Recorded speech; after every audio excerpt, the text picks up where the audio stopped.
I now call to order the lecture proceedings of the Society's 2,502nd meeting in what is now the 153rd year since its founding on March 13th, 1871.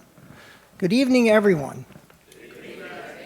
My name is Larry Milstein. I'm the president of PSW, one of the oldest scientific societies of Washington, D.C., committed to providing a forum to further scientific understanding and inquiry.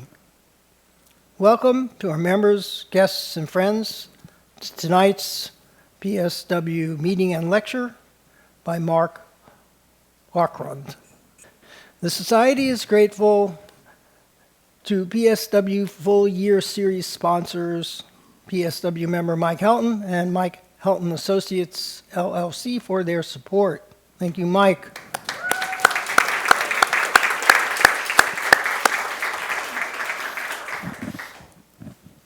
And to PSW member AC Tarania for sponsoring tonight's lecture. Thank you, AC.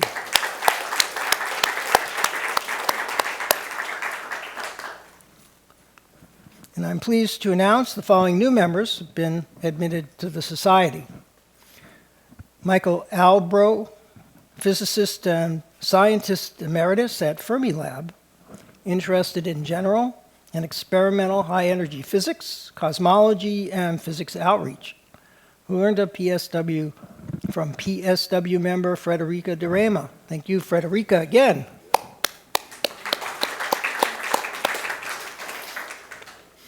Viviana Puebla Napier, a student and lab tech at the University of the District of Columbia, with a wide range of interests, particularly linguistics and cryptoanalysis, cybersecurity, and IT systems, who learned a PSW from one of her professors. Deora Stoddard, legal specialist at the Department of Justice, interested in science generally, especially physics and quantum mechanics, astronomy, and cosmology, who learned a PSW from an online search. And Kirby Bartlett, a venture capitalist with Construct Capital, broadly interested in science and technology, who learned a PSW from a friend. And tonight's speaker, Marc Okrand, who learned a PSW from the invitation to speak here tonight, and whose interests will be clear in some small part from tonight's lecture. If you are interested in membership, you can access a membership application on the PSW website. Click the blue Join button at the upper right-hand corner of the homepage and follow the prompts and fill out the application form. And if you are genuinely interested in science and willing to pay the $75 annual fee, you can become a member. You can also use the QR code at the back on the business cards at the back of the room that will take you directly to the appropriate pages. All members are entitled to a signed copy of Volume 1 of the Bulletin of the Philosophical Society of Washington, and if you choose, you may purchase and wear the ribbon of the Society, emblazoned with the bars signifying the Henry, the unit of induction, named after our founder, Joseph Henry. If anyone is a new member and has not received their signed copy of the bulletin, please come and see me after the meeting. Now, I should say, for those of you who are interested in obtaining a free volume of Volume 1, you better join quickly, because we are shortly going to shift from Volume 1 to Volume 17. And henceforth, you will be receiving a signed copy of Volume 17 instead of Volume 1. Recording Secretary Scott Matthews will now read the minutes of the 2,501st meeting and the lecture by Kirby Runyon on space tourism. Scott, the stage is yours. Thank you, Larry. Good evening. On September 20th, 2024, in the Powell Auditorium of the Cosmos Club in Washington, D.C., President Larry Milstein called the 2,501st meeting of the Society to order at 8:01 p.m. Eastern Time. He began by welcoming attendees, thanking sponsors for their support, and announcing new members. Scott Matthews then read the minutes of the previous meeting, which included the celebration of the Society's 2,500th meeting and a lecture by Marc Okrand titled Uniting All the Men of Science in This City in One Organization. The minutes were approved as read. President Milstein then introduced the speaker for the evening, Kirby Runyon of Planetary Experience Consulting, or PlanX. His lecture was titled Space Tourism, Enabling a Spacefaring Civilization. The speaker began by asking the question, quote, what is it like in space, end quote, saying that this single question had driven him for most of his life. He defined space tourism very broadly as, quote, any travel experience with a space theme, not necessarily to space, unquote. He then defined three broad types of space tourism: ground-based, flight-based, and space-based. He presented what he called the space tourism pyramid, a graphic with the number of participants on the x-axis and the cost on the y-axis. At the base of the pyramid, low cost, high participation, was movies, TV, books, magazines. In order of increasing cost and decreasing participation, he mentioned museums, space camps, zero-gravity flights, stratospheric balloon flights, and suborbital flight. At the apex of the pyramid was orbital and lunar excursions. He then showed images and videos of many of these experiences, from stargazing to acrobatic flight to zero-gravity flight.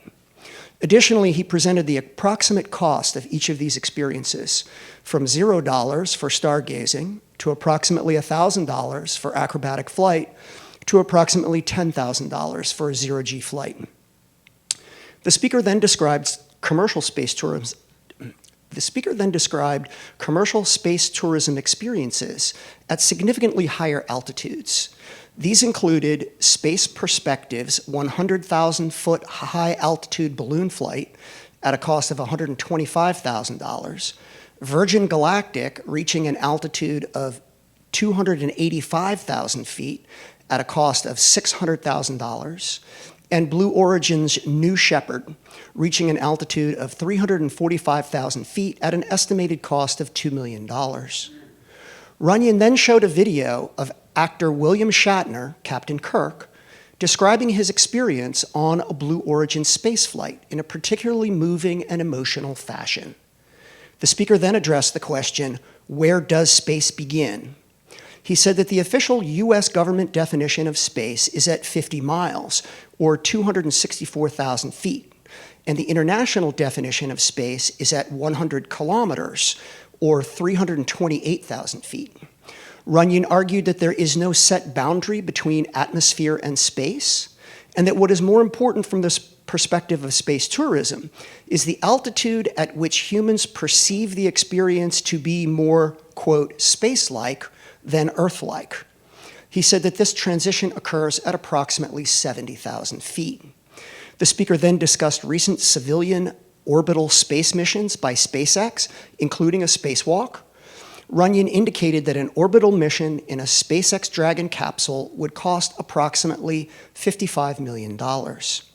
In discussing the future of space tourism, Runyon mentioned the companies Axiom, Vast, SpaceMax, and Sierra Space, each currently attempting to develop orbiting space stations for use by space agencies, commercial interests, and private citizens. He discussed SpaceX's Starship and the upcoming Artemis 3 and Artemis 4 missions to the moon. The speaker concluded his talk by returning to the space tourism pyramid, predicting that over the next 10 years, the bottom levels would expand dramatically, meaning that far more people would be able to experience zero-G and suborbital flights. The lecture was followed by a question and answer session. A member asked what government agencies were learning from the advances that the speaker presented. Runyon replied that the current situation was straining the FAA in order to license so many launches, and that NASA was one of the customers paying for some of the missions he had discussed. He said that NASA is learning new contract methods and new legal frameworks for getting access to space. A member asked how to avoid, quote, OceanGate type events. What are the safeguards in place to prevent accidents? Runyon said, quote, "I'm not sure that there is any way to prevent tragedy," end quote. He said that it was important to quantify and understand the risk profile, but that ultimately participation in such excursions was a personal decision. After the question and answer period, President Milstein thanked the speaker and presented him with a PSW rosette, a signed copy of the announcement of his talk, and a signed copy of Volume 1 of the PSW Bulletin. He then announced speakers of upcoming lectures, made a number of housekeeping announcements, and invited guests to join the Society. He adjourned the 2,501st meeting of the Society at 9:57 p.m. Eastern Time. Temperature in Washington, D.C., 23.3 degrees Celsius. Weather, partly cloudy. Attendance in the Powell Auditorium, 64. Viewers on the live stream, 20, for a total of 84 live viewers. Views of the video in the first 2 weeks, 665. Respectfully submitted, Scott Matthews, Recording Secretary.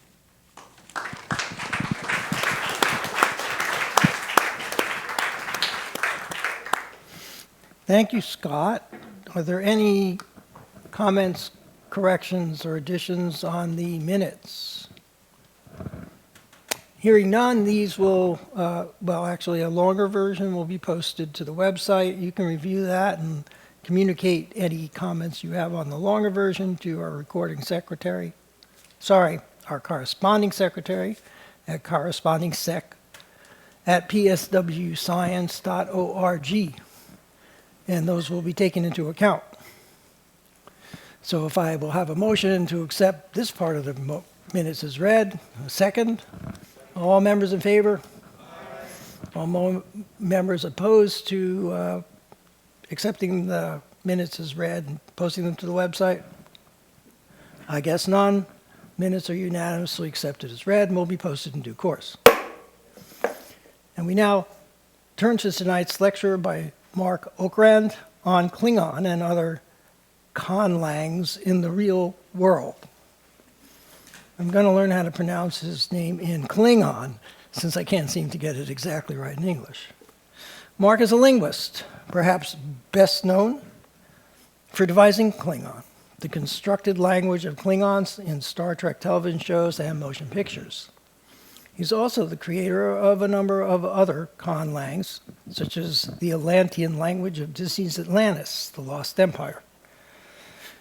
He's held a variety of managerial and administrative positions at the National Captioning Institute, where he helped develop and inaugurate the nation's closed captioning service.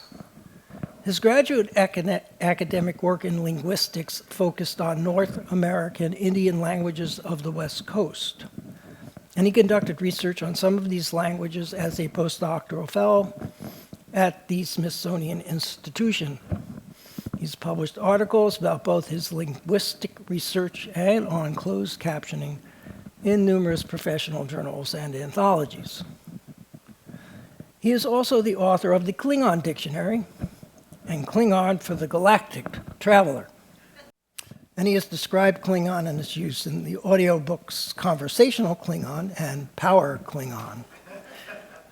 Marc is an associate producer and appears in the documentary Conlanging, the Art of Crafting Tongues. He translated the libretto for the Klingon opera,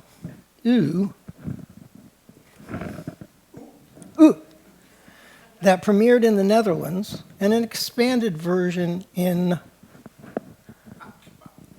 Pakba, the Klingon epic. He translated and recorded a Klingon version of a self-guided tour of the Smithsonian's National Air and Space Museum. He provided Klingon dialogue for the computer game Star Trek Klingon. Marc has given many talks about Klingon and constructed languages in a wide variety of venues, from the Library of Congress to the National Security Agency, where he met the Klingon ambassador. Oops, I wasn't supposed to say that. And many Star Trek conventions. He earned a BA at the University of California, Santa Cruz, and a PhD in linguistics at the University of California, Berkeley. Both places well known for their large Klingon populations, where he was an NSF fellow. As usual, Questions will be fielded in the Q&A session after the lecture. Without further ado, Mark, the stage is yours. Just in case there's anybody here, I was going to say in case there's anybody here or at home, but anyway, just in case there's anybody who doesn't know what a Klingon is. Those are Klingons. They're an alien race invented for Star Trek, and Klingon is the name of the language they speak, and 40 years ago I was hired to create it. About 30 years ago, I was at an event at Georgetown University sponsored by the Linguistics department, and one of the other participants came in a little bit late and explained the reason he was late is that he had been delayed at work because he had a really, really busy day. Turns out he was the social media guy for Rosetta Stone, which is the company that makes language learning software. Shoot me. And that morning on the internet, there was a big advertisement for Rosetta Stone's newest language course, which was Klingon. And it went viral. I saw it in posts from all kinds of different countries. I got emails from friends wondering if I'd worked on it. I hadn't. I didn't even know that it was in the works. I didn't know anything about it. And then I looked at the calendar, and it was April 1st. So I laughed and marveled at how well they did. This is the Swedish Rosetta Stone. It's exactly the same. The Klingon writing on the Klingon one does, in fact, say Klingon. The Rosetta Stone media guy said that what he'd been doing all day was fielding emails and stuff like that, because they were getting a lot. And Rosetta Stone was trying to figure out how best to take advantage of this situation, even though they had no intention of publishing such a thing. But anyway, what I found interesting in all of this is why someone, and someone was not Rosetta Stone, thought that this was a good idea for an April Fool's gag. And I think the main reason is that it could have been true. The Klingon language had been around for a long time. There were Klingon speakers at various skill levels all around the world. The language was popping up on TV, besides on Star Trek, and besides on The Big Bang Theory. The Klingon was part of the curriculum at some universities. The hoax worked because it was plausible. Somehow Klingon had grown from a few sentences made up for a film into a language that people were learning and using, and that, in the minds of at least some people, was on a par with Swedish and other languages and worthy of Rosetta Stone. So how did this happen? Well, we'll start at the beginning with what I did. What I did is I made up dialogue for aliens to speak in a science fiction film. This was hardly a new thing to do. In science fiction films about space exploration or encounters with beings from other planets on our turf or on theirs, we often have to communicate with these aliens. Since we're dealing with science fiction, and I'm just going to talk about TV and movies and not worry about books for right now, we're not limited to what we know here on Earth. The non-Earth languages don't have to fit into human mouths and tongues and throats and all that stuff. They need to fit into whatever the aliens have. And in fact, they don't even have to be spoken or signed. They can make use of light or taste or light or smell or taste or touch or brain waves or who knows what, any old thing. Nevertheless, despite all the options, the alien language is almost always spoken, and it's almost always spoken by people, which is to say actors, with very human mouths, and the filmmakers have to figure out what comes out of those mouths. For a long time, if they didn't ignore the problem altogether and have everybody speak English, right, or whatever language the film was in, they'd just make stuff up. It was gobbledygook, usually based on the language of the filmmakers. Early film, The Day the Earth Stood Still, it's a famous science fiction film from the 50s. There's a phrase that was repeated a few times, klatu barada nikto. Nobody knows what it means. It doesn't make any difference. The point is that all of the sounds, all of the syllables are perfectly fine English sounds. They just jumbled them together. Sometimes, for other projects, they use sounds from other languages, like in Star Wars, where Jabba the Hutt's language is based on Quechua, a language from Peru and thereabouts, and the Ewoks' language is based mostly on a language called Kalmyk, which is related to Mongolian. But they just used the sounds. So again, it was still just gibberish. And these gobbledygook languages we can call fake languages. There's no structure, no grammar, just sounds.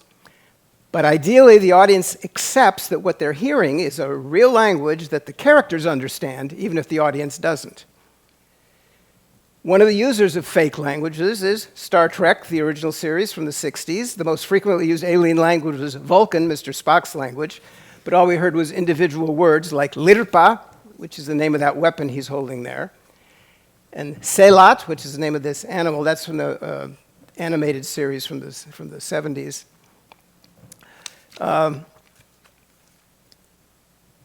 The actual Vulcan phrases didn't show up until Star Trek: The Motion Picture a bunch of years later, but that was also a fake language. That was also just gobbledygook. Klingon, on the other hand, is different. It's not a gibberish-filled language, fake language. It's made up. It's made up. Yeah, of course, I made it up. It's made up, but it has all of the elements of characteristics or components of a natural language. Making up a language is not a new thing to do, and there's nothing remarkable about making up a language. Constructed languages, or what's now called conlangs, have been around probably as long as people have been talking, and lots of people are still making them up today. The first documented conlang, the first one that was written down where we still have the documentation, dates back to the 12th century. It was a language called lingua ignota, which is Latin for unknown language. It was created by a German nun who was later a saint named Hildegard of Bingen. There's about 1,000 words in this language, mostly nouns, and these appear in religious texts or in songs that are mostly in Latin with a lingua ignota word popped in every once in a while for some reason. This is an alphabet that she made up to write her language in, and is a kind of a footnote here, except for showing this alphabet. I'm not going to be talking about writing systems, even though a lot of the languages I'll be mentioning do have them, meaning made-up writing systems. Anyway, nobody knows for sure why Hildegard did this. Some people think it was a secret language. Some people think it had some kind of a mystical purpose. Others think she may have just felt that Latin and other languages weren't good enough for describing what she was thinking about. Whatever her reason, the important point is that she had a reason. A key characteristic of constructed languages that distinguishes them from natural languages is that whoever creates a conlang has some kind of reason for doing it. And there's many possible reasons, many possible goals. Some people construct a language because they think that natural languages are just too fuzzy and incomplete, inconsistent, sloppy, unclear, full of rules that have exceptions, and all of this makes communication ineffective. Their languages are intended to clear things up, to be logical, to be precise, to be unambiguous, and maybe express the truth. One of the most famous of these was developed in the 16th century by John Wilkins. He fit in really well with this organization. He was one of the founders of the Royal Society, and he devised what he called a philosophical language. This language that was intended to achieve clarity by having words representing concepts. Linguists are fond of saying that the connection between what a word sounds like and what a word means is arbitrary. There's nothing about the sound dog, okay, or perro, or chien, or go, or hunt, or a bunch of other things that tells you that those syllables can refer to a Saint Bernard or a beagle, right? It's just arbitrary. Wilkins, on the other hand, wanted the words in his language not to just stand for concepts, but to indicate them somehow. So, for example, the notion of a beast, as opposed to a reptile or a bird or a fish or something, is expressed by the syllable Z. So all the words for every beast begin with that syllable Z. Now, if you add a T to it, that means that the animal, the beast, gives birth live. It has claws and has kind of an oblong head. And if you add an A to it, an aw, if you pronounce it that way, that indicates that it's terrestrial and it's tame. So Zita is dog. And if you add an S, then it's wild instead of tame, so that's a wolf. This is a super oversimplification, totally unfair to Wilkins, but it kind of gives you an idea of what was going on. Another reason that people make up languages is to facilitate worldwide communication. Wilkins wanted his language to be used that way, but probably the most well-known language of this kind, they're called auxiliary languages, is Esperanto. It was created in the 19th century by a Polish ophthalmologist named Ludwig Zamenhof, and it was intended to be easy to learn and to be used by everybody in the world in addition to, not instead of, whatever other language they might happen to speak. The thinking here is that since it's not the language of any country and that it's a second language for everybody, it's politically and socially neutral, so it would not only aid in cross-cultural communication, it could even help achieve world peace. Esperanto developed quite a following, though it never became as widespread as Zamenhof might have hoped, but it still has today maybe 200,000-300,000 fluent speakers, plus a couple of million who speak it with some degree of competency. They even have a flag. And there may be about 1,000 people who grew up with Esperanto as their first language, which, as one of these speakers once told me, kind of defeats the purpose of the language. But anyway, Esperanto is not the only language with this goal. There had been others. There continue to be others. There's a signed version called International Sign or Gestuno, and there are regional versions, such as a language called Guosa, which is based on African languages and designed for use for cross-cultural communication in Africa. Esperanto is based mostly on European languages. Some languages are created in order to explore the limits of language or to see how humans cope with linguistic structures. That is, the intent is research or curiosity. So there are languages like Klingon, which is a language that has no verbs. There's a language, Tokipona. That language has maybe 120 words, that's all, but you can combine them in various ways and talk about pretty much anything. Languages like these can kind of give us some insight into what is minimally required for linguistic communication. Then there's a language called Ithkuil, which is a modern conlangs that works very much like Wilkins' language, but is far, far more complex. Like Wilkins' language, it's an attempt to eliminate vagueness, eliminate ambiguity, and see how concisely and specifically things can be expressed. No one thinks a language like this could develop naturally, but pondering why not can give insight into questions such as whether specificity too much specificity just doesn't work, or whether vagueness and ambiguity are features of natural languages rather than flaws. Or a language can be constructed to test a theory about how a particular feature of the language works. You might devise a language and teach it to a bunch of people, but leave out a particular detail or a particular instruction and see how the learners deal with that. Is their solution based on the language they happen to speak, or is something else going on? Some conlangs are made up for pedagogical purposes, to teach about linguistic structure or linguistic analysis. And making a conlang is kind of the best way to learn about lots of other languages, including your own, as you try to figure out how things might work in the language that you're making up. Some languages are devised to keep or share secrets. Some are made up to help people with psychological issues. Some are made up to just play, just to have fun. And then there's another kind of language that's used as a component in a created world, like a novel or a movie, in order to make that world more believable or feel authentic. These are sometimes called fictional languages. Perhaps the most well-known of these are the various languages devised by J.R.R. Tolkien for The Hobbit and The Lord of the Rings and all of that. He actually created all the languages first, and it was only later on that he decided to write the stories and create the hobbits and all that, so there would be a world for his languages to be used in. The first time I'm aware of someone making up a real language for TV was for a kids' show in the mid-1970s called Land of the Lost. The language was called Pakun, or Pakuni, and it was the language of these cavemen-like people here. They're the ones on the left.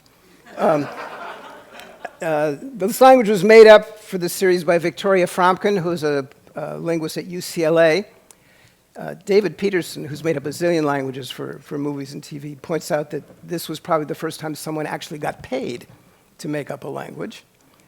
The idea was that they hoped that the TV audience, which was mainly kids, would learn the language, kind of bit by bit as the show went along, but that never panned out.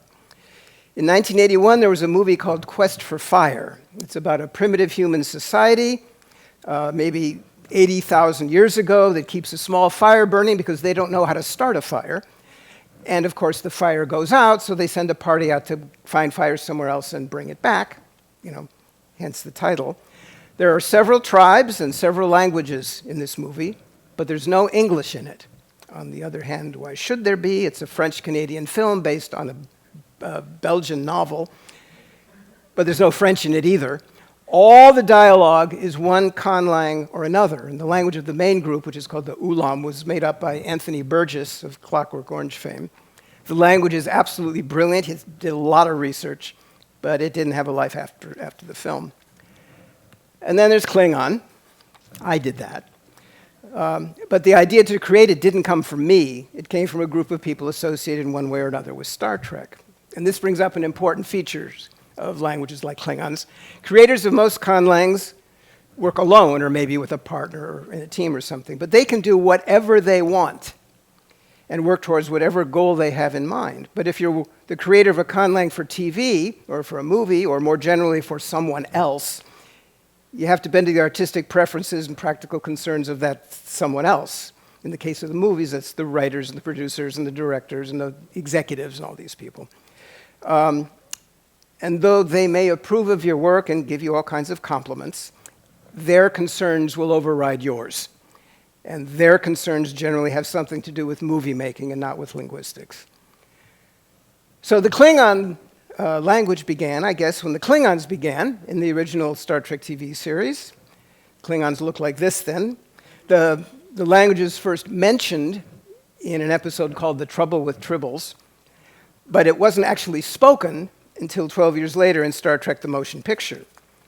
The Klingons also got an upgrade in makeup for this. So we have Klingon with subtitles. This guy is barking out commands. He says, Juntach, Huicha, and Bach. These lines were devised by John Polville, who was one of the producers, and James Doohan, the actor who played Scotty in the original series. Polville described the language, and this is a direct quote, as nonsense syllables, clicks, and grunts, and hisses. In other words, it was a fake language. Then they made another movie, Star Trek 3. Well, they made Star Trek 2 in between, but they did another Star Trek 3. The Klingons were going to be the villains, and the producer and the writer of that film, a guy named Harv Bennett, decided there should be a Klingon language, and he hired me to come up with one. To make it sound real, we determined that it should be real. In other words, make a conlang, although that word, conlang, hadn't been coined yet. Specifically, I was supposed to come up with a non-human language. So what does that mean? Well, languages, meaning natural languages, have certain things in common, like vowels and consonants and words and syntax and things like that. Certain tendencies, certain sounds tend to be found together in the same languages, certain ones don't. Certain grammatical features tend to go together in the same language, certain ones don't.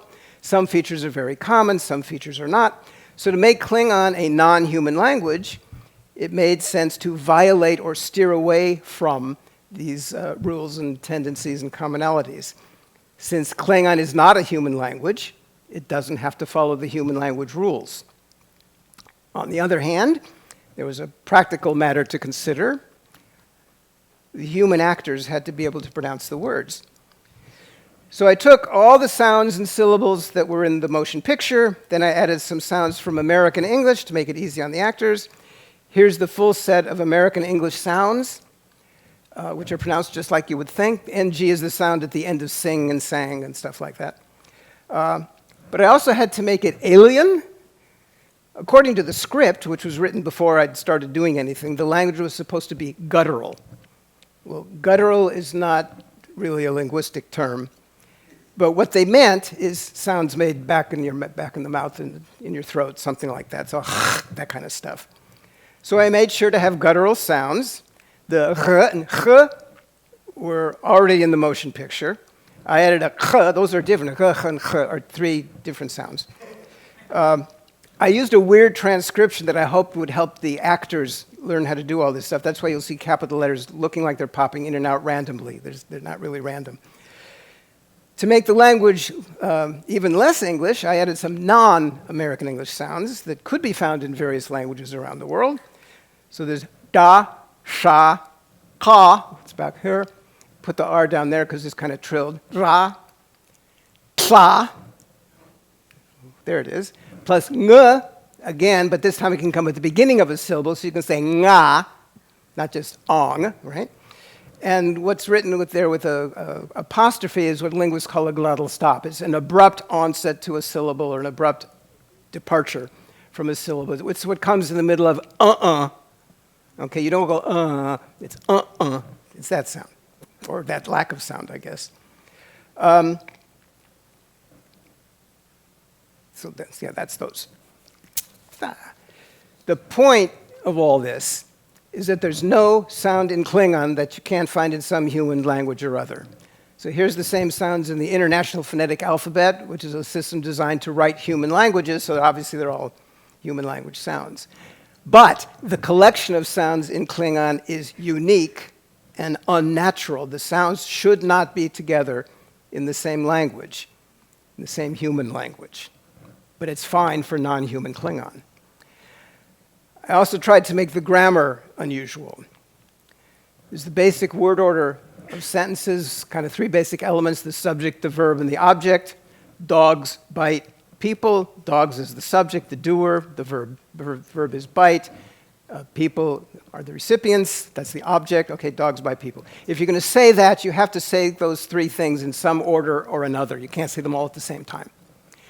And mathematically, there's 6 possibilities. There's 3 things, so it's 3 factorial. There's 6 possibilities. It could be subject, verb, object, subject, verb, all those. Okay?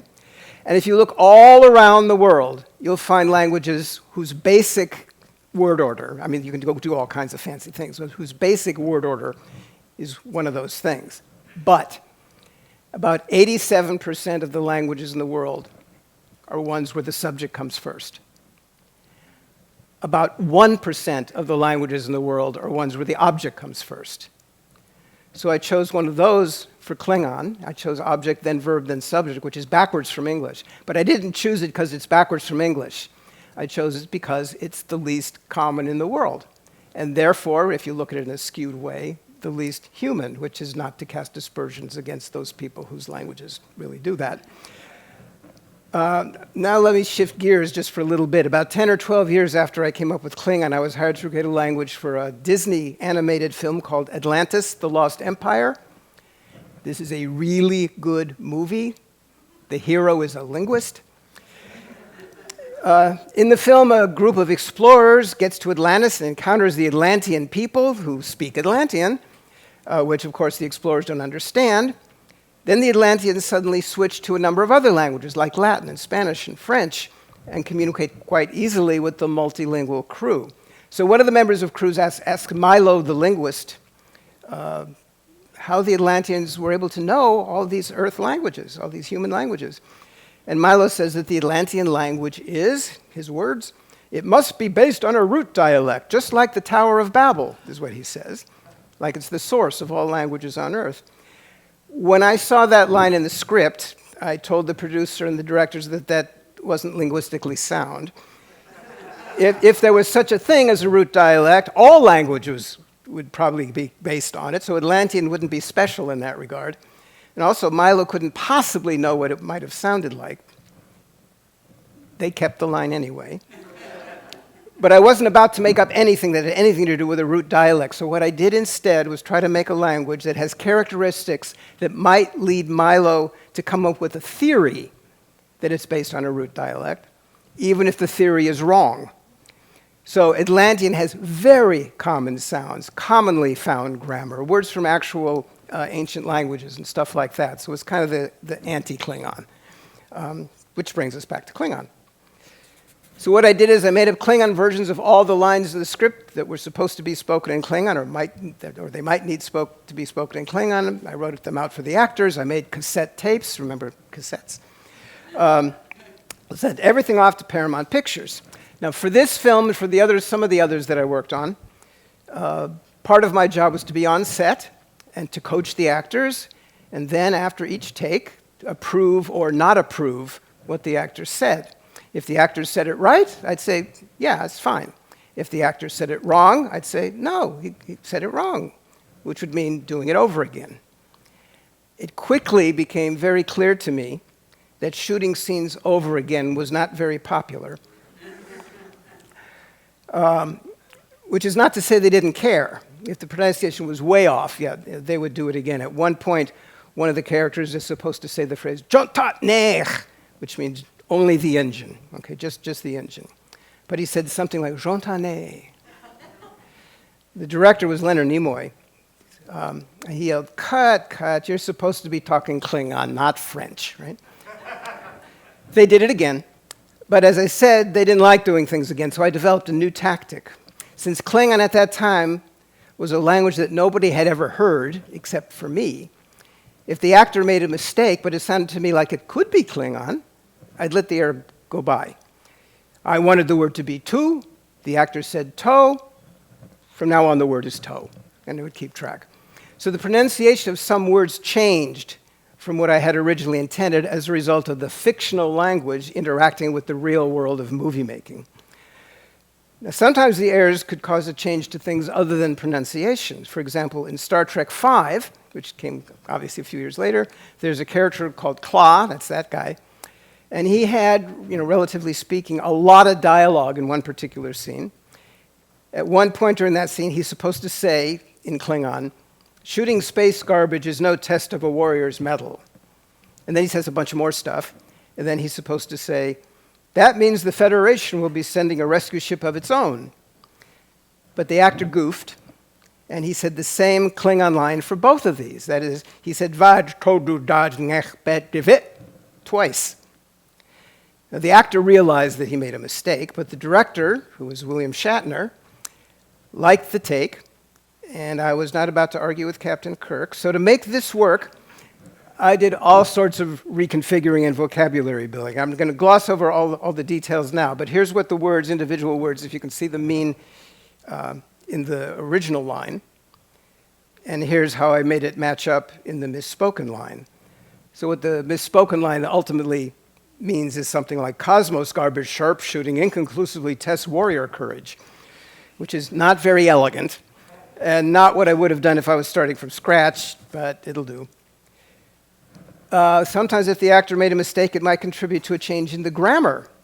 So going back to Star Trek III, here's the main villain, his name Krug, and he has 3 prisoners on a planet. There they are on the right of that picture. And he tells Kirk that he's going to kill one of the prisoners. So he says to the guy with the knife, according to the subtitle, "Kill one of them, I don't care which." And the way to say that in Klingon is "Ha yehoch vait deshachbet." So if you've been paying attention, you know that "ha" means one, if the object comes first. Yehoch is kill, so kill one, right? Vait means somebody or whomever or anybody, something like that. And deshachbet means I don't care about, so I don't care about whomever. So that's sort of what it means. And we practiced. "Ha yehoch vait deshachbet. Ha yehoch vait deshachbet." Now it's time to shoot the scene. And the actor said, "Yehoch deshachbet." Nimoy, Leonard Nimoy, the director, yells, "Cut, that was great." The actor, who is Christopher Lloyd, playing Krug, said, "I blew the Klingon." And he did. He left out the ha, and he left out the vai. And the important part here is that the ha is the word for one. Anyway, Nimoy says, "Mark, how did the Klingon sound to you?" And I knew the only answer I could give was it sounded just fine. So now what? Well, as I said, the important omission was the word for one, because if that's left out, what he said is kill, right? Not kill one. So I thought about it. Well, this ye thing at the beginning of that is a prefix that means it's a command, it's an imperative. Hoch is the part that means kill. So I decided that the ye is still a prefix that means it's a command, but you use it only when the object is singular. So it has to mean kill one. No problem. Then I did some fancy something or other for the other part. I remember it. A note for anybody here who might happen to know Klingon. The Klingon word for one, ha, got changed to wa as a result of this movie-making stuff, but it's too long ago. I don't remember why that happened. And then they're done filming, and there's editing and post-production. So what they decided to do was give some of the lines that were spoken by the Klingons in English, change those to lines spoken by Klingons in Klingon. So they weren't going to reshoot anything. They were just going to replace the audio. So the new Klingon lines had to fit in with the sounds and the grammar of the language. They had to mean what the subtitles said, but they had to match the lip movement that was already on film. Okay? So an easy example of that is the Krug there. Okay, he's mad at one of his crewmen, and he calls him animal, like that. Well, they realized that when Krug was talking to these particular crew people, he was only talking Klingon to them, except this once. So they wanted to change this so he was speaking Klingon. So I had to make up some Klingon word that means animal, where the lip movements are the same. So the word for animal became chattebach. And if I say animal chattebach, but don't make any noise, you shouldn't be able to tell the difference, especially since you're sitting way far away. So animal just became a subtitle. So I had to do that with a bunch of other lines, too. Then these clever filmmakers found another way to change the dialogue, which is leave the soundtrack alone and just change the subtitle. So Krug, again, the reason he's angry at this gunner guy is because he blew up a ship instead of just disabling it. And what he says is, I told you engine only, right? Which is, kamapu, jontat nech. There's the jontat nech again. So that, and word by word, that's what it is. Kamapu means I told you, jontat is the engine, nech means only. Well, they decided that what he really should be saying is I wanted prisoners. Well, the object comes first. So kamapu must be prisoners, because that's the object of the sentence. And I decided that pu, that little pu at the end, there should be a plural suffix. Why not? So kama means prisoner.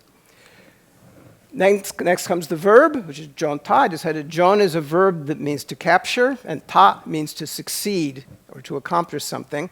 I already had nech floating around meaning want, so it means I wanted to succeed in capturing prisoners or something like that. So it works. During the filming of Star Trek III, there seemed to be a lot of interest in the language among the actors and especially among the filmmaking crew. So I came up with the idea of writing a book about it, and this ended up being something called the Klingon Dictionary. And to write this book, I fleshed out the grammar and wrote a brief description of it. And I listed all of the words that I'd made up for the movie, whether they actually ended up in the movie or not. This was a very meager dictionary. There wasn't all that much Klingon speaking in the movie. So I added Star Trek-y words like planet and warp drive and communicator and all these things. Actually, the word Klingon was never spoken in the movie, so I made up the Klingon word for Klingon. It was still a pretty skinny book, so I added a lot more vocabulary of a very kind of general nature that at least fit in with Star Trek as we knew it at that time. So now everything is written down. I could easily look things up, look up the words, look up the grammar. I don't have to memorize anything myself anymore. But so could other people, like the writers. As more and more Star Trek shows came along, the Next Generation and others, Klingons became very popular as characters, not just as fierce enemies anymore, but now they had a complex culture and history and a sense of honor, and of course, they spoke their language. But how well they spoke it depended on the approach of the writers, some of whom had ideas of their own. No matter, if a character said something in Klingon in a Star Trek TV show, it was ipso facto just as legitimate as any other Klingon utterance, no matter how it differed from what had come beforehand. So it had to be incorporated somehow into the language. Now, I worked on a few of these episodes, so that was okay. For others, they had the dictionary, so in theory, things should be fine. But frequently, even with the dictionary, things were not so fine. For example, they introduced a new Klingon weapon, which they said is a honor sword, that's what they called it, and they wanted to call it something in Klingon. So they looked in the dictionary, they found the word for honor, which is bat, and the word for sword, which is et. So bat et means honor sword, no problem. But somehow they miscopied it or something, and it ended up in the script like that, pronounced batleth, which contains non-Klingon sounds, but that's the way people kept saying it when they're talking English anyway. So I Klingonized it to Betlech, because that's closer to what the language would be doing. By far the most common technique that these writers employed was to ignore the dictionary altogether and just make things up, either misunderstanding or not caring about how the language worked. In natural languages, when a random word from someplace else comes into the language, it usually eventually yields to the adopting language's rules. So for example, in American English, we don't say burrito for that thing you eat. We say burrito, because that's the way English works. So I felt the same pressures for assimilation should apply to these new Klingon words these writers were coming up with. So they made up a word for this knife. They spelled it that way, pronounced daktag, I guess. So I Klingonized it to daktag. They made up this insult. This is a horrible thing to say. They spelled it all these different ways in the script, so it got pronounced kind of different ways. But the standard way I decided is patak. Don't say that to anybody.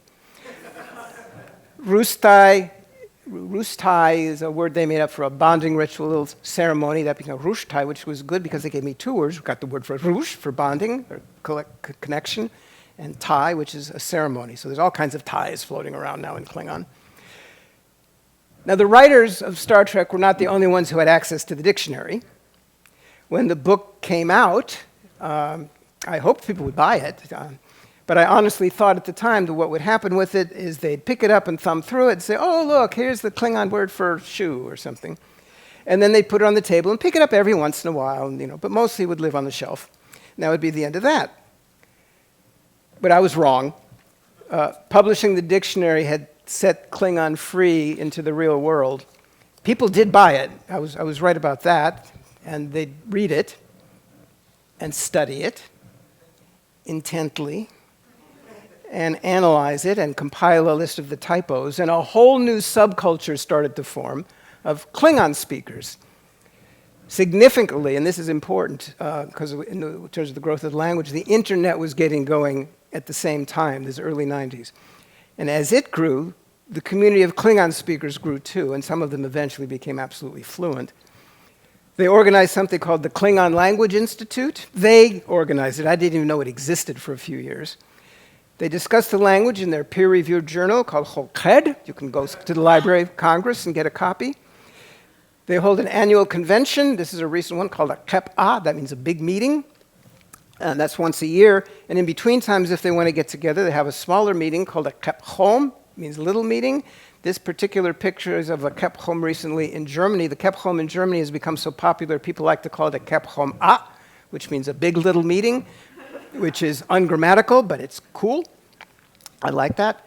At some point, with all this attention on the language, someone at Paramount or someplace figured out that there were marketing opportunities involving Klingon, and they brought out products not for Klingons in space, but for humans on Earth. For example, about a dozen years ago, a Klingon version of Monopoly came out. I was asked to come up with Klingon translations for all the different components of the game, so now we have a Klingon term for mortgage. That word also means ransom, as well as a word for monopoly, which is krach, which means something like absolute dominance. Around the same time, a company in England produced a language learning CD-ROM for Klingon. This is the one they sold in Sweden, so that's why the cover's there, it's in Swedish. It was based on a template they use for all the languages in their courses. So all the words are contemporary Earth words, not words referring to things in the fictional Klingons world. So it was necessary to come up for Klingon words for lots of non-Klingon things, like toothpaste, which is chotushwe mochwitklach, which means tooth cleaning fat, and nuchcher, which is aspirin. That means coward's medicine. Now, when the CD first came out, I was concerned about the fact that the language might be veering off in a new direction, no longer the language of fictional outer space Klingons, but a real-world language for 20th, 21st century people on Earth. But the Klingon speakers loved it. They said things like, now I can talk about everyday things. And talk they did. over the years, even before the CD came out and afterwards, and still, they've written original songs, original stories, they've made YouTube videos and blogs and vlogs.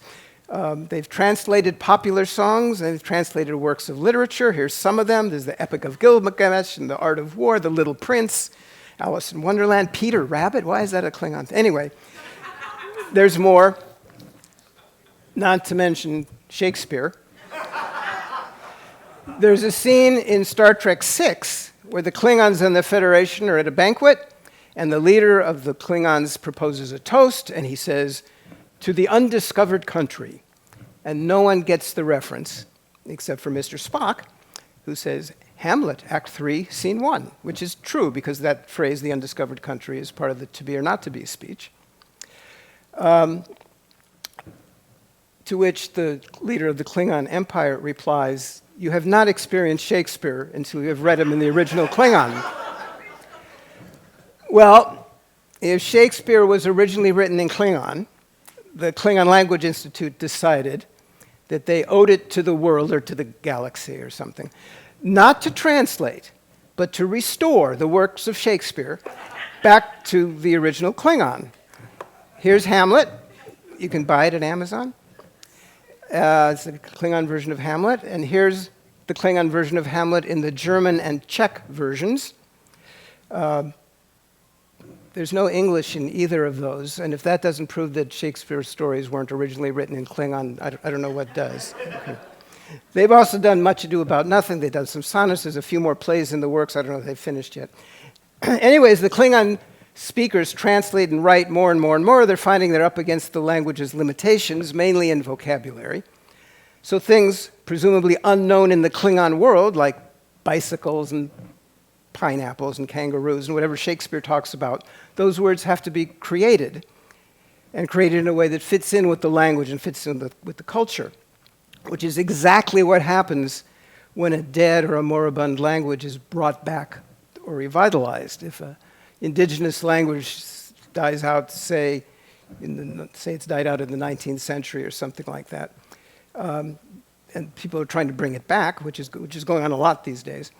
Well, those languages don't have words for modern things like telephone or microwave or HOV lane or vanilla latte or whatever. So to make the language usable in the modern world, words have to be created. In fact, glossing over a lot of details, that's exactly how modern Hebrew came about. Until about 150 years ago, Hebrew had been used for the preceding 2,000 years or something like that, only in religious and ritual contexts, a little bit for writing and a little bit for kind of a lingua franca in the marketplace, but it was not an everyday language. It was nobody's first language.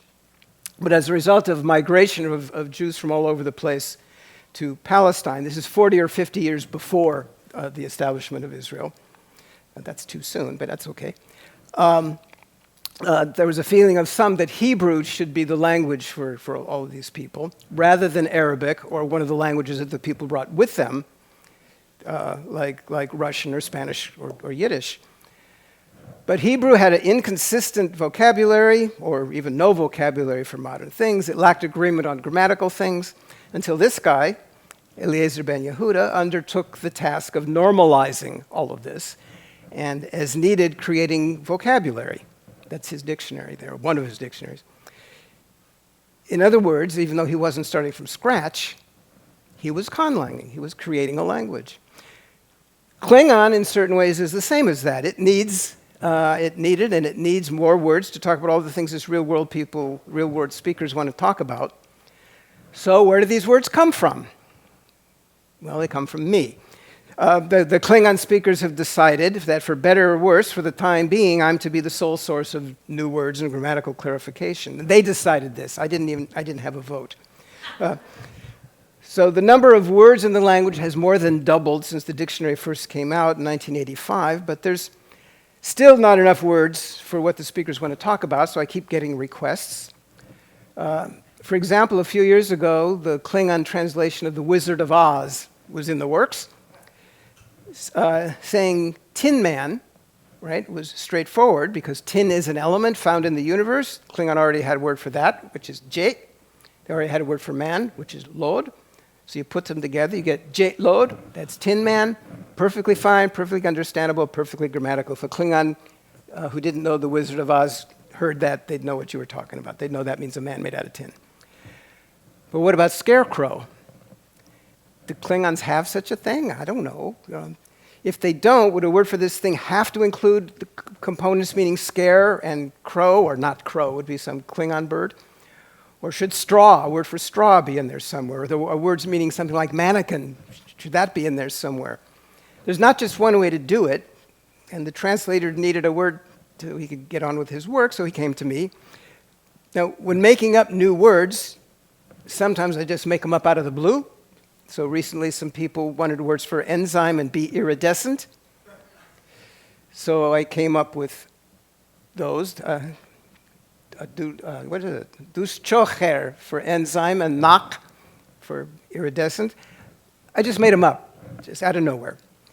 And that's fine. And I could, throw syllables together like that and make up new words arbitrarily forever and ever, but that's kind of like a fake language. I didn't want to do that. Since the requests were coming in from people using the language in the real world, I thought it made sense to build vocabulary doing real language things. So in addition to just making it up, which we'll call fabrication, there's other techniques. There's description, describe what it is. Chopsticks is literally food sticks. Or just take the word along with the thing, so pasta is pashta. Or use a loan word and the native word together, so a pear, that fruit is pernach, which means pear fruit. Or use the Klingon word with an identifier of some kind. A peb-ot is a Klingon fruit that kind of looks like a cucumber, so a terat peb-ot is an earth peb-ot, that's a cucumber. Or just use the native word alone if it's close enough. There's a Klingon sea creature called a norg, which is an awful lot like a shark, so that's the word for shark. And if you're wondering, for better or worse, a scarecrow is a wijwitneb, which is a fake farmer. The speakers don't always wait for me to come up with new words, nor is there necessarily a reason for them to do that. They're perfectly capable of coming up with stuff on their own. They don't create new root words, they don't create new grammar, except as a form of wordplay, and they do that. They just make the best use of what's already there to talk about what they want to talk about. So for example, during the pandemic, they came up with mivat javtim for coronavirus. Mivat means a crown, so it's a crown virus. Actually, mivat means a big helmet, but that's as close as you can get in Klingon to a crown. I didn't know that they did that, so on my own, I made up korotnat javtim, figuring that the Klingons would borrow the name for this non-Klingon pathogen and not worry about etymology, one way or the other. They made up a word, Harengan, for LGBTQ people. Hare is the word for rainbow, and Ngan means inhabitant. The influx of contemporary ideas into the language has influenced the language in more ways than just vocabulary. In some ways, it's actually affected and altered the nature of the language, how the language reflects the culture. Language and culture go together, of course, and this goes for conlangs too. A lot of times people have asked me, what's the first thing you do if you're going to make up a language? And it's not the sounds or the grammar. The first thing you do is think about why you're doing it. Who is the language for? Who's going to speak it? Where are they? What are they going to be talking about? What's with them? For example, in Dothraki culture, Dothraki are people in Game of Thrones, which is very popular on HBO a little bit ago. In their culture, horses are important. So the way to say, how are you in Dothraki is that. I don't speak Dothraki. But what it translates to is, do you ride well? It fits in with the culture. Klingons, as originally portrayed on TV and films, are very direct and abrupt. So when I worked up the language, I intentionally left out various social niceties like please and thank you and hello and goodbye and all that stuff. But our culture seems to like that stuff. So as Klingon is used more and more by speakers here in the real world, including scriptwriters, these notions have been introduced into the conlang. In a Next Generation episode, Captain Picard says something that in the script is spelled this way. There's no subtitle, but it's clear from the context that it means thank you. So that became chatro, which is literally I thank you. And you could also say shatro, which means I thank all of you, if you want to say that. There was a Deep Space Nine episode, and they went to the dictionary to say something they want to say and found the word maj, that means good, and the word ram, that means night, and they decided that's how you say good night, majram. Problem is, maj is not an adjective. Maj is a word that means good, like, oh, good, great, you've done it, congratulations, something like that. So what I guess this means is, good, it's night, I don't know. But anyway, it was on TV, so it counts, and the speakers like it. So the CD-ROM that I mentioned earlier expanded on that. So you get maj pov, maj tros for good morning, good afternoon, and good evening. The CD-ROM also introduced a way to say please, which is katrobnesh, which is literally I ask you honorably, and a way to say goodbye, which is dach jemej, which is I'm leaving now.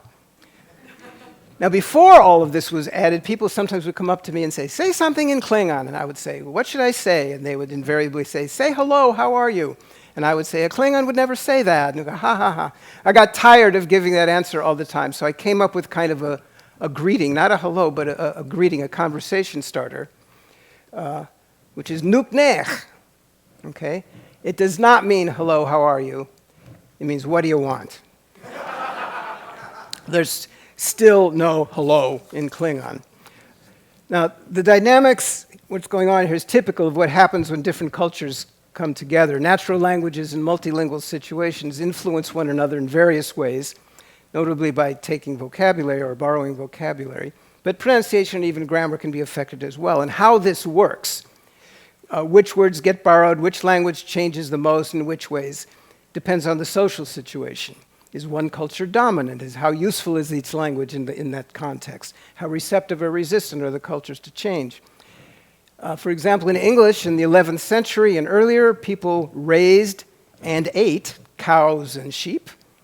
But after the Norman conquest, after the French speakers were in charge, people continued to raise cows and sheep, but they began to eat beef and mutton because those were the French words for those things. For reasons having to do with social class and things like that, English took in new words to make a linguistic distinction they hadn't made before. And Klingon has similar issues. In Klingon, shimyon is a unit of temperature. So the question is that good enough for real-world speakers discussing the weather, assuming that they're comfortable with the system and they know that 183 shimyon is the freezing point of water?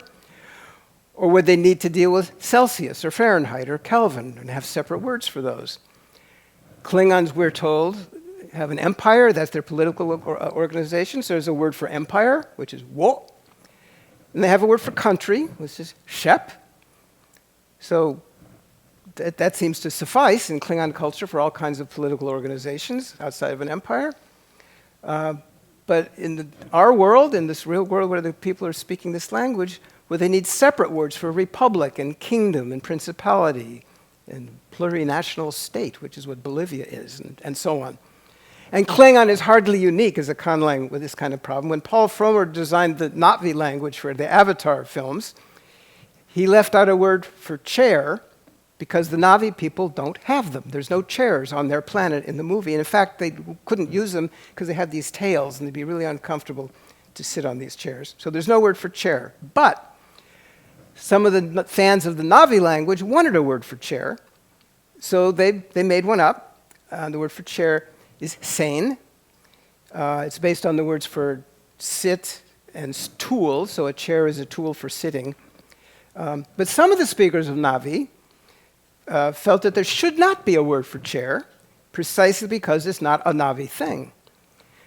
And it's not unusual for there to be linguistic disagreements and differences of opinion or different ways for the language to develop, that the language develops among subgroups of a speech community, whether these groups are based on culture or class or occupation or ethnicity or whatever.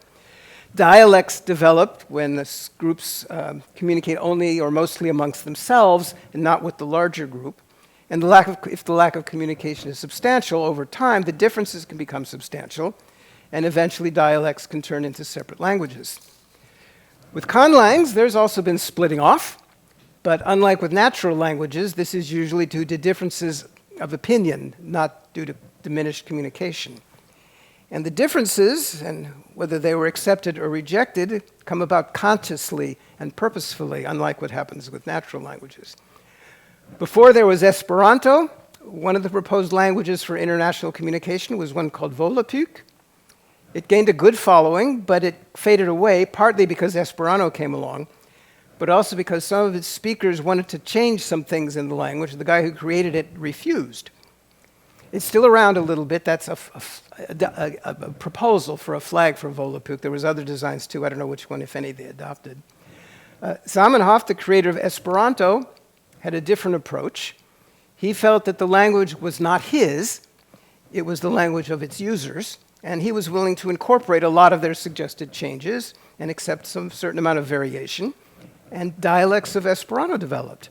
But there was also disagreement there about exactly what and how much to change. And on more than one occasion, some Esperantists broke away and did revised versions of Esperanto that were different from the original. One of the most successful of these breakaway Esperantos is called Edo. It eventually fizzled, but it's kind of still around. In the 1960s, someone invented a language called Loglan, which is developed as a language based on pure logic. In part, it was to see if speaking it would, if people speaking it would change the way that they actually thought, which opens up a whole can of worms we're not going to get into. Like Volapük, it had adherents, and like Volapük, some of the users thought the language should work differently, and had disagreements with the creator of the language. And they broke off and used a modified version of the language called Lojban. They called it Lojban rather than a version of Loglan because of a trademark dispute. The trademark dispute fizzled away. It didn't matter anymore. But the languages are still, both of those languages are still around. Mostly Lojban is a more of a going concern. For Klingon, even though not everybody likes all of my proposed solutions to all of their questions, there hasn't been any vicious disagreement or fracture, which makes Klingon different from these. So Klingon has remained reasonably coherent so far. So once the conlang is actually in use by a community of speakers, it's subject to external pressures just as a natural language is. One difference being that a conlang is let's say, is curated, whereas a natural language is not.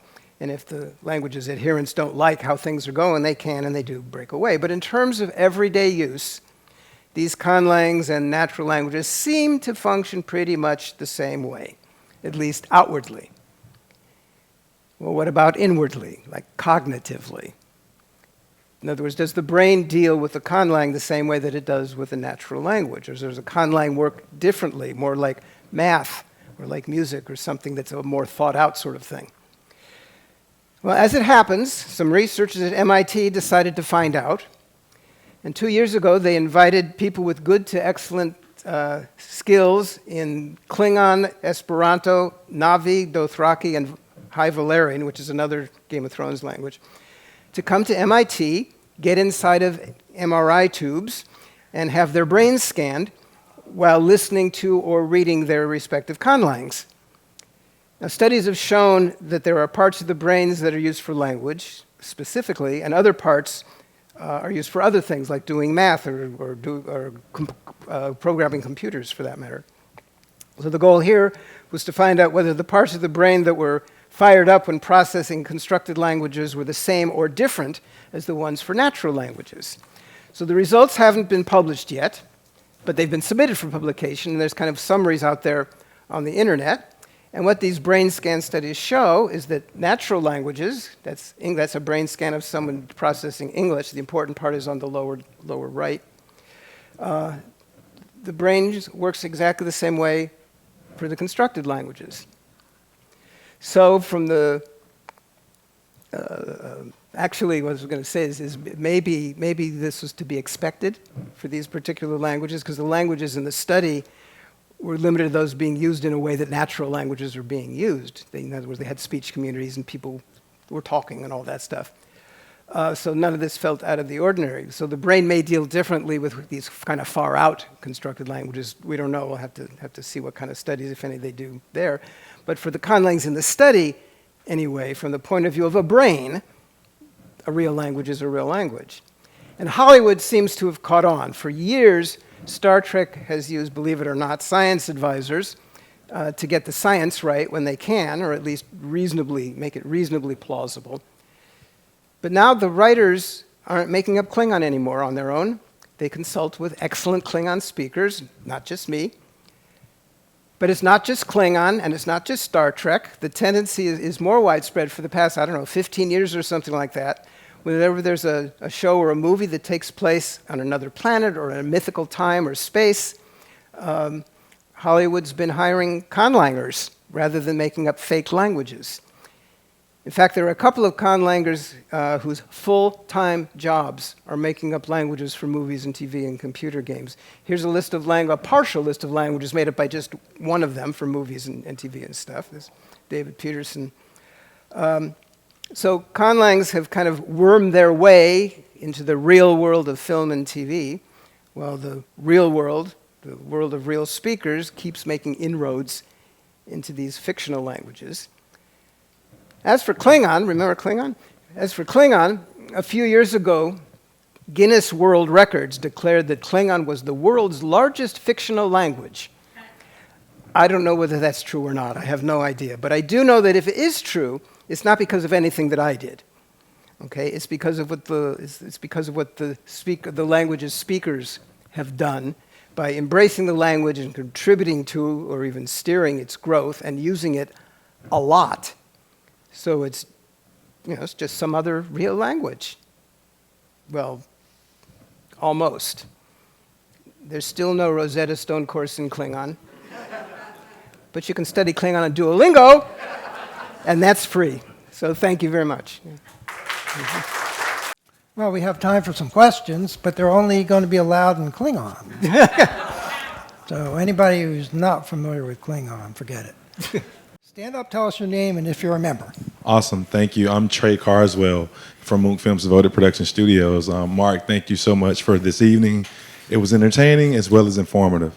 My question is, now you constantly had to improvise on the Klingon language when the actors or the production would constantly speak it or spell it wrong. Now, was this frustrating for you, or was it just a new on challenge to just make it right? At first, it was frustrating when it first happened, because at first I was saying all the time, no, do it again, do it again. But when I learned not to do that, then I adapted.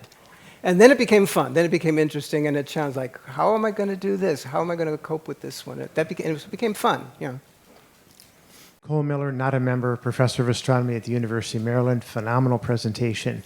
Given the interest in speaking Klingon has spread so widely, you were talking about individual words being added, a scarecrow or whatever, but has there been a movement to dramatically enhance the dictionary in a very systematic way from the community? Yeah, stuff like that has been talked about a lot and is kind of in progress in one form or another. Actually, the biggest requests coming in lately are for scientific vocabulary, which is fascinating and interesting, but I'm going to need help from you guys because I don't know what they're talking about. Yeah. Okay, we have the red microphone. Name, are you a member? And ask your Ciprian question. Ivanov, I am a member. A very double plus good presentation. And what do you think of the Académie Française and our modern languages, also very much constructed? Well, the Académie Française is trying to keep control over the language, and they do to a certain degree, and rules are followed in certain contexts, but they can't control everyday speech. Okay, it's going to go in whatever direction it goes. So modern languages are constructed to the extent that in certain contexts people follow certain rules, yes, but for general purposes, natural languages are natural languages. Blue microphone. My name is Frederica Dorima. Very fascinating presentation. I only knew about Klingon, maybe just that word, and I learned quite a bit. I was wondering, how big is the dictionary today? You said it's increasing every day, but let me finish my question. When the dictionary was new, it was about 2,000 words, so now it's 4 or 5. Now the vocabulary is 4,000 or 5,000 words. Unfortunately, It's not in one place in a book, although online it's all together. So my question is, have you thought of using machine learning methods to, in a sense, enhance the dictionary? Because you could do that very readily, provided you Actually, implement no, some that's rules. fascinating. Yeah, I have not. I've thought about AI, or not I have thought about, other people have thought about AI in terms of translation. Klingon to English, English to Klingon translation, but that's a different thing. That's not what you're talking generating about. words, yes, you have to put the rules and everything. Yeah. But my observation is, and I'm Greek by origin, so I speak Greek, English, French, and Italian, 4 languages, none of them very well anymore, I think. But it sounds to me that the language is more a mixture of Slavic languages and Arabic languages. Did you have anything like that in mind, or are you conscious? No, what I had in mind was none of the above. Okay, the goal was to not make it sound identifiable, not make it identifiable with or sound like any human language. And there was 2 reasons for that. One is because it's not, okay, and the other one is that if I made it sound like Portuguese, okay, the Klingons at the time. Okay, all we knew about them was from the original TV show and the first couple movies, is they're horrible people. They're mean and awful, right? So if I made their language like Portuguese, then I got Brazil mad at me, So I wanted to avoid that kind of thing. And mainly I wanted to avoid having it sound anything like the American Indian languages that I'd studied, because I figured that would be the first thing people would ask. Oh, you pulled that from this obscure American Indian language. But I didn't. And in fact, after the dictionary came out, somebody in the Netherlands, at a university in the Netherlands, did a study comparing Klingon with the language I wrote my dissertation on to see if they're the same. And he concluded that they're not. I was very relieved. Yeah. Thank you. So why, if you translate Hamlet into Klingon, why is it different if it's in German or Russian or Czech? Well, the German and Russian and Czech is German and Russian and Czech. The Klingon's the same. Yeah, but what German and Czech is there in a Klingon translation? Is it all gone? There's no German and Czech. It's all Klingon. Yeah, well, you showed 3 books. Right. You said one they're bilingual. They're bilingual books. 1 page is English and 1 page is Klingon. Or 1 page is German bilingual. And 1 page is Klingon. All right. Yeah. I didn't realize they were bilingual. All right, red microphone. Aki Roberge, member. Thank you. This was wonderful, and I'm also speaking as a longtime Trekkie. So, I was wondering about other languages that I've seen more recently. Like, I don't know if you're familiar with the movie Arrival, with a completely different kind of language that's nonverbal. Did it feel like a real language to you? Have you read the story? Yes, Stories of Your Life and Others. Yes, Yeah, Ed Chiang. Yeah, The story's better. yeah, it is actually. The book is better. Okay. Yes. What they had to cut corners for the movie. Yeah. I Yes. think when they cut a language out altogether. In the story, what the story is about is the Earth is invaded by these things, and we try to communicate with them. And in the movie, the communication is visual because these people seem to communicate by making ink blots or something. Okay. In the book, there's a spoken language or oral language as well as a visual one, and they're not the same language, so it's very complex. In the movie, what they did, I think, visually was brilliant. I think they did a really nice job. I think it's sad they had to cut out the other language. In terms of how successful the methodology was to learn the language, that I'm a little dubious about. Going out there and holding up a sign that said whatever those signs said, I don't know about that. But I thought the concept was great. And actually, the movie was not so much about these languages. It was about time. But anyway. Blue microphone. Timothy Thomas, I am a member of the society. I kind of want to ask you a question about AI and translation, and partially whether or not Klingon is translated, but more as a linguist, are you impressed with the translation ability of ChatGPT? Well, I don't know ChatGPT in particular, but other kinds of stuff I've seen, and I'm very impressed, which is not to say it's perfect, okay? But I'm very impressed. My job that you mentioned earlier, for a lot of years was closed captioning. And in the early days of closed captioning, somebody came in, probably from Dragon Systems, Yeah. to demonstrate speech recognition technology. And it was cruddy, but impressive at the same time. It's like, wow. And I remember thinking,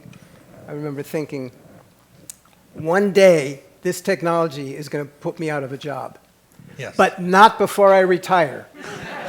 And I was right. So does It's used in part. It's used in part. It's not the only way they do closed captioning anymore. So will AI translate to Klingon? It Well- should. I mean, if you Well, got enough there's reading. if you Bing, not Bing, Google Translate. You can go on Google and translate from one language to another, which is basically AI kind of stuff. You can't do Klingon on Google, but you can go to Bing and do Klingon. Yeah, well, Don't- neither one of those are analogous to the Well, modern but the Bing one is AIs. kind of. Bing one is kind of. Don't do it because it's not good. But the reason it's not good is because the way they do the program, the way the system works, is it's not simply a matching. Here's a word for this. Here's the word for this. Here's the word for this. It's learning. Okay, and what they did is feed it lots of bilingual text. And the more and more that bilingual text they feed it, the better and better and better it gets, in theory. Well, the best bilingual Klingon English text that was available at the time was Hamlet. Yes. Okay, so they got some very, very strange things. Red microphone? I'm Bob Hershey, I'm a member. Your presentation mentioned Esperanto a few times. What are the similarities and differences of Klingon and Esperanto?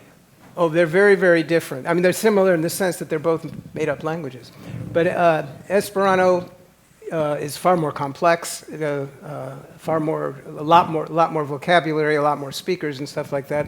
But Esperanto is based on natural languages. It's based mostly on Romance and other European languages. So, when I say that it was designed to be easy to learn, well, it's easy to learn if you're in Europe, if that's one of the European languages, one of your languages, okay? It wasn't so easy to learn if Swahili is your first language, say, or something like that. Klingon is supposed to, I hope, not be based on anything at all. Okay, so you have no advantage at all when you're starting Klingon, though, regardless of what language you speak originally. So it's equally difficult for everybody? Yeah, isn't that fair? I think a blue microphone there. Linda Voss, I am a member. I've been told that our natural languages have been evolving from more guttural to more in the front of the mouth, basically because we're lazy and it's easier. So I don't know if you concur with that, but do you anticipate Klingon evolving in similar ways to our natural language? And as an editor, I have a question about whether you believe grammar is something that's somewhat permanent, that you should make the language conform to the grammar, or should the grammar change to conform to new uses of the language? Okay, Noam. Ah, It's a Noam Chomsky question. yeah. In terms of the first one, I hadn't heard about languages becoming more and more forward. I know of a study that's similar to that over time, meaning back to Neanderthal times or something, the human jaw and skull and all that has changed, okay? And if they look at old skulls and stuff like that, the teeth, your teeth, bottom teeth and top teeth touch like that, okay? And more modern people, the top teeth go over the bottom teeth, okay? As a result of that happening, we can now say F and V, which it couldn't have said before, okay? So changes could happen for reasons not related to the language, narrowly, although I hadn't heard about that one. And the other part of your question, should grammar conform to what?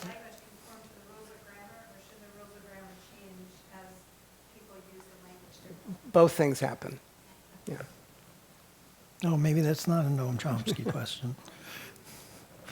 I guess we're going to go back to the red microphone. You have another question, Bob? You don't have to have a question. I can go okay. to the blue microphone. Yeah, Bob Hershey, I'm a member. Has Klingon been used elsewhere besides Star Trek since you came up with it? Oh yeah, and it's not for long stretches. but it's been used in other TV shows. It's been used in movies. Yeah, it's been used as punchlines in comic strips. There's been productions in Klingon. There's you mentioned in the introduction the Klingon opera, which is 100% in Klingon. I was talking earlier with some people at dinner. Every year, not recently, that's not since COVID, but up until then, there's been annual performances of A Christmas Carol in Klingon, which is very funny, actually. It's very ironic, isn't it? So yeah, it's been used in other places. It's also used for, I've been told, for training by the FBI for various things and all kinds of stuff. I've also been told that there's IT people here. I've been told that IT people tell people when you're making up passwords, don't use a real language, including Klingon. So. Blue microphone. David Rosen, lifetime member. English accommodates both active case and passive, both active and passive tense. Isn't your grammar a bit like the passive tense in English? No, it's more like active. It's more like that. There's something comparable to passive in Klingon. It's not really passive. It's sort of a neutral or unidentified actor, and the easiest way to translate that is into the passive. But it's not really passive. It just means that's done by somebody as opposed to a particular person. Red microphone. Yasmin Moore, not a member. I'm a student at George Washington University. My family's Hungarian, so Hungarian is my first language. And whenever I go back to Hungary and speak with Hungarian natives, especially in English, they're known for speaking in a roundabout way just because English can't accommodate like the 19 grammatical cases of Hungarian.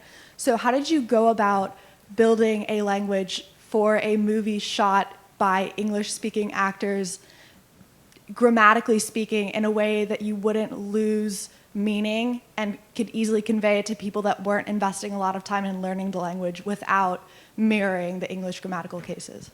Well, there's no cases in Klingon, so that got around that problem. It's just a different system. I'm not sure how to answer that. It's just a different way of doing it. People whose first language is something other than English seem to have no problem with Klingon. I know that. So I'm not answering your question at all. But okay. So I think we'll take the last question. Sorry to all the people who may have more questions from, I guess you got the blue microphone? Yes, yeah. Blue microphone. Stephen Reinhardt, member. Okay, this is going to be kind of complicated. I just this week, literally this week, saw an article about a living language experiment on Reddit where people are creating a language in real time. The only rule is that there are no rules. The language is defined by the way people use it with each other, and it's an international community. And it is actually evolving in real time. Have you heard of it?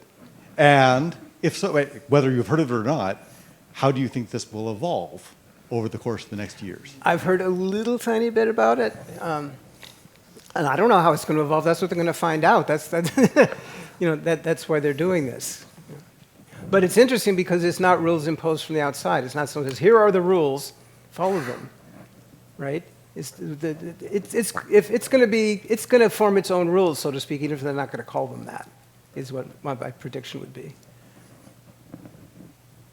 Is it a rule? If it has no rules, is it a rule? Make a rule that applies to the language. Is that a if rule? Everyone agrees that a way a thing is done, oh. It's a de facto rule, but it's not a rule. They're not calling it a rule. Okay, one more question up here. Is that it? So you can't say, no, that's wrong. Yeah. Somebody has to bring the mic up here. Well, this is the last question for real. I apologize to everybody else who wanted to ask a question. Okay, this is not a question. This is on. Oh, no. You got to ask a question. We only allow questions. I do have a question. This is also a fun fact from Carl Nash, and I'm Ronnie Gold, and talking about Shakespeare and theater. When Marc was president of Avant-Garde Theater as a fundraiser, we performed, or they performed, A Christmas Carol. I'm sorry, Dickens.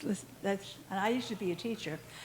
And they performed A Christmas Carol. Mark played Ebenezer Scrooge. Yeah. And In Klingon. Okay, so I have to ask a question. I know there are no happy words. We've gone through this. But through all of this, did they ever think, has anyone come up with Merry Christmas? Yeah. Oh, now we do have Merry Yeah, Christmas? sure. Okay. Yeah, I they've lived missed here that long enough. chapter. Yeah. Yeah. How's that sound in Klingon? Christmas. Christmas is Christmas. Christmas yativ. Enjoy Christmas. Oh, okay. It's a command. I'll keep that in mind at Christmas time. So thank you very much for giving this nice Thanks. talk. Yep, I got it here. Before you go, we have a few presents that you'll receive. A framed copy of the announcement of your talk, PSW rosette with the emblazoned on its sides with the symbol for inductance, named Henry is the unit named for the founder of PSW, Joseph Henry, and a signed copy of Volume 1 of the Philosophical Society of Washington. Great, thank where you. you'll Thank find you. the reasons it was formed, the original members, and how to calculate pi to 30 places. There is no Klingon in there, unfortunately. So, With the later edition. Okay. all right, thank you All very right, much. thank you.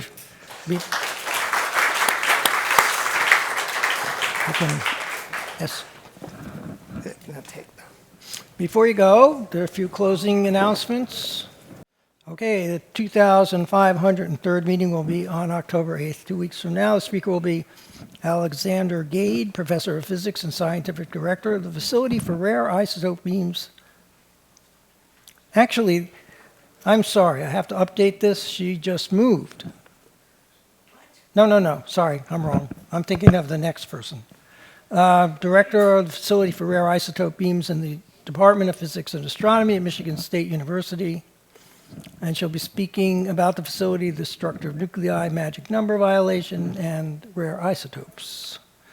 2,504th meeting will be on November 1, and we're still arranging that speaker.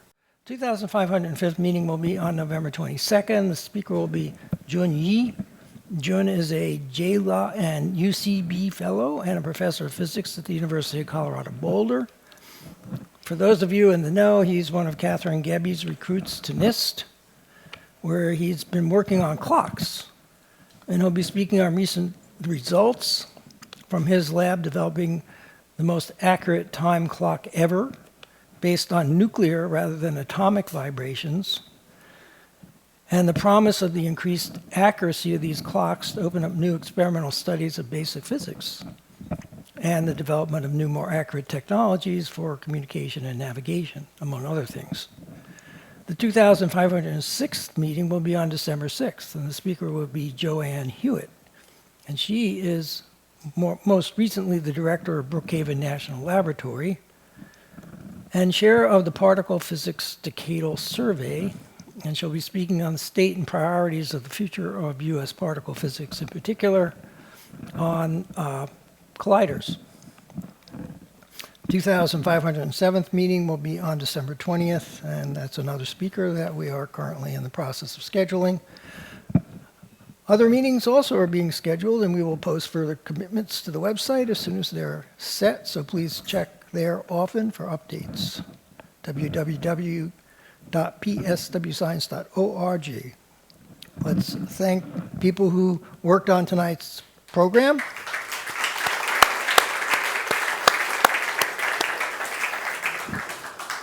And with that, I will adjourn the 2,502nd meeting to the social hour. I wish everybody a good morning, afternoon, evening, or night, wherever you are.